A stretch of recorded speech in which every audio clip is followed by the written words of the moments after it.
this is going to be a tough one today. It should be simple. I should be more than capable of making this simple because I just want to talk about the fourth dimension and the fifth dimension. Two things. Define them and be done. It should be that simple. I'm going to try and start simple. I'm going to be quoting Sarah Elkhaldy some more because her videos are both what have helped me condense what I have experienced and seem to know about the dimensions, and also has opened it up so much further than I thought, so that it's like when things become streamlined in your conceptualizing of spiritual nature, they also become way more complex and whoosh, like the entire universe contained within a grain of sand, that kind of paradox. She says, we know dimensions to be spatial measurements where there is some form of area being surveyed. Height, width, volume. In metaphysical terms, dimensions are a little more abstract.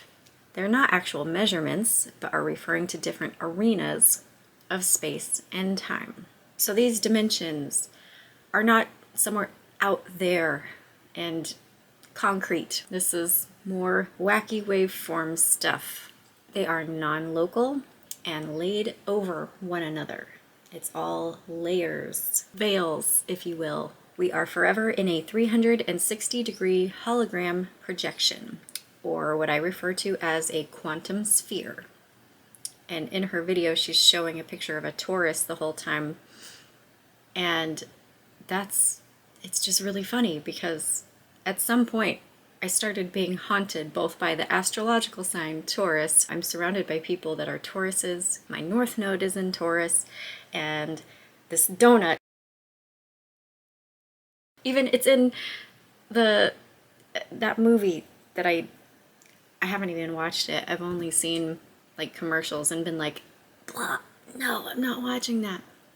I'm not going down the nihilistic rabbit hole. Everything, everywhere, all at once. This bagel, this everything bagel, like, no, that's not what it is. It's a Taurus. It's an everything Taurus. And it's a donut. It's full of carbs, and it's fried, and it's full of sugar. The everything bagels are salty. They belong to the third and fourth dimension only. The fourth dimension is special in the sense that it is the widest of the energetic domains, entirely composed of subset realities. It is the most multidimensional of the dimensions. So it can actually be broken up into the lower fourth dimension and the higher fourth dimension. The clearest illustration of this contrast is our concept of heaven and hell. The hell realms and the heavenly realms all reside inside the fourth dimension. That's right. Heaven and hell aren't as far removed from one another as we may think they are. I'm a salty girl, so I like the fourth dimension. Sarah doesn't seem to like it very much. She says, which kind of surprised me, this paragraph here. She said, as more and more individuals are going through spiritual awakenings, one of the major issues I thought we'd be encountering over a decade ago was a time where we'd have to navigate individuals out of the concept of the fourth dimension. In essence, what I'm trying to do, even though I'm defending the fourth dimension. But that narrative has dropped off on its own, as many souls have naturally progressed into higher states of consciousness and no longer believe they're headed to the fourth dimension. I think I was born in the fifth dimension, and I remained that way for a good long while. And then basically boys happened, and I was like, fuck it, I'll hang in the fourth dimension. This is kind of fun. Now I'm like, this is not fucking fun anymore. Yeah, the fifth dimension is always going to be more fun than anything in the fourth dimension. It's like all fourth dimensional experiences condensed into one big ball of meat called your heart, and then you get just all the best of all the experiences on earth all the time, just radiating throughout your being. It's like an ultimate form of intimacy with all things. You know that you are connected fundamentally to all things. You have a sense of security that is unwavering, and a concept of love that is not needy and greedy and siphoning. Basically what I'm saying is we're all monsters in the third and fourth dimension, like sucking each other's blood and life force, needing each other's energy. We paint that as beautiful, while we're in the fourth dimension. But once you're in the fifth dimension, you're like, oh, that wasn't pretty.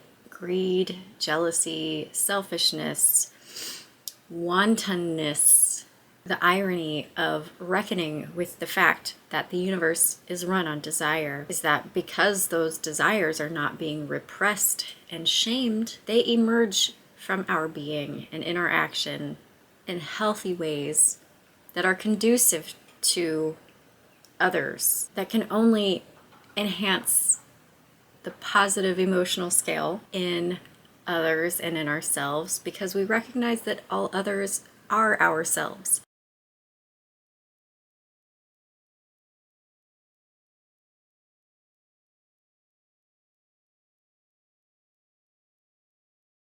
So if our desire is at all in conflict with the desires of another, we're happy to put that one on a back burner and pursue another. So here's like my main beef with spirituality everywhere it's occurring, is it doesn't give enough thanks to the lower.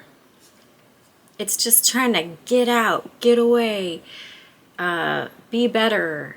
I'm more the type to just enjoy wherever I'm at, make the best of every toxic moment. And I mean, there was definitely, I went through the very obnoxious period of trying to spiritually bypass everything, but it was very short-lived. I mean, I pretty immediately recognized I did not want this, the plastered on smiles. Oh, that's really creepy. The false light thing, I'm too scared to examine the darkness because I cannot risk being associated with it, because then I'm evil and bad and wrong. Whatever the guilt complex is in human beings, I've never identified with that. That keeps it a little simpler. I guess I chose to incarnate in a family that didn't give me shame or glory. I was able to just be. And that was awesome, even though I got really mad at one point at my mom for letting me wear oversized shirts and bicycle pants every day. This was, of course, in the 80s and 90s, the highest, most bestest, greatest time on Earth. Maybe not throughout the whole galaxy, but on Earth for sure. I mean, you may hate the 80s. Even my beloved Bill Hicks ravages like the neon colored upbeat side ponytail thing of the 80s. Never want to break your heart. I wouldn't worry about that without a dick, buddy. But at the end of this whole thing, we will recognize that it was the height of glory on Earth. And then the 90s do not supersede the glory of the 80s, but they equal it at the very least. Even like grunge rock and the moody, sulky, brooding soul thing.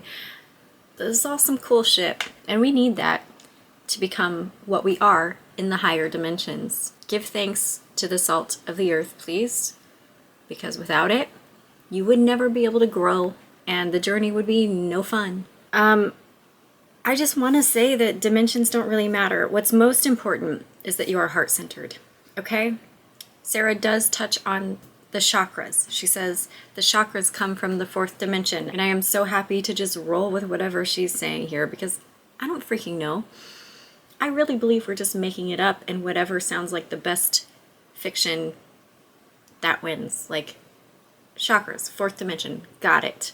Write it down. Well, we can take a vote if you want, but let's just say that's it, okay? So the chakras come from the fourth dimension, and they project down into our third dimensional bodies. They are energetic centers. There's 7 main ones, even though there's like 108. Is that why they like that number? It doesn't matter how many there are on the subtle plane, unless you're just interested in that. What's important for you to know is that there are 7 main ones, and they look like a rainbow, but even those condense down into just one. It's the green one, and it's your heart chakra. All things come from the heart. All things emanate from courage. The word heart etymologically grows from liqueur, courage, liqueur. Spirit. Okay, I need to stop connecting things. So the fifth dimension is when you are heart instead of body or mind. Just your heart is a Cancer that has taken over the whole rest of the being, and everything else acts in service of the heart's will. So yeah, fifth dimensional consciousness is where we start to anchor into oneness. This is why it's also called unity consciousness. I can't really get out of unity consciousness. When I try, I go straight into the trash can. My Jekyll and Hyde is Oscar and Kermit the Frog. Like, I've got the whole rainbow connection thing going on, but I've also got gutter brain all the time. And I'm just perpetually green because that's the heart chakra. Just whew. Okay, I don't know if I have made dimensions more of a mess or less. Go watch Sarah's videos for real. They will clarify a lot more, and I just can't beat them. So really this video has just been kind of pure fun, which is what it's all supposed to be. For real. Peace out.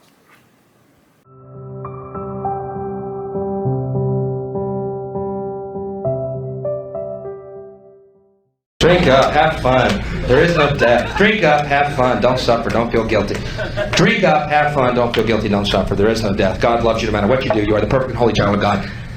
And as my friend Jimmy Pineapple would say, case fucking closed.